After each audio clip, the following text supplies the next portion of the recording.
भारतीय reserve bank ने नए वित्तीय वर्ष की पहली मौद्रिक समीक्षा नीति की आज घोषणा कर दी है। आरबीआई ने रेपो रेट में 25 बीपीएस पॉइंट की कटौती की घोषणा कर दी है। इससे अब लोगों की ईएमआई में कमी होने की संभावना है।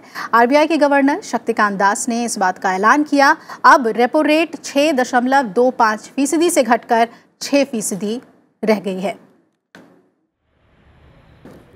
रिजर्व बैंक की 6 सदस्यीय मौद्रिक नीति समिति ने वित्त वर्ष 2019-20 की पहली द्विमासिक मौद्रिक समीक्षा के दौरान रेपो रेट में 25 बेसिस पॉइंट की कटौती का फैसला किया। इसके साथ ही अब रेपो रेट 6.25% से घटकर 6% हो गया। रेपो रेट ब्याज की वो दर होती है जिस पर रिजर्व बैंक बैंकों को फंड मुहैया कराता है।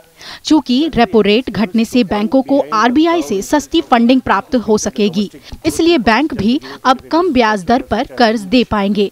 आरबीआई ने इससे पहले फरवरी में रेपो रेट में 25 बेसिस पॉइंट की कटौती की थी। And in its meeting today, it voted by a 4:2 majority to reduce the policy repo rate by 25 basis points and to maintain a neutral stance of monetary policy by a 5:1 majority. Turning to domestic developments, the MPC observed that the Central Statistics Office CSO has pegged India's real gross domestic product GDP growth at 7% for 2018-19, down from 7.2% in its first advance estimates. MPC ने उम्मीद के मुताबिक नीतिगत रुख को तटस्थ पर बरकरार रखा है। साथ ही वित्त वर्ष 2019 के लिए जीडीपी विकास दर अनुमान को 7.4% से घटाकर 7.2% कर दिया गया है। रिजर्व बैंक ने चालू वित्त वर्ष की चौथी तिमाही के लिए महंगाई दर के अनुमान को घटाकर 2.4% कर दिया है।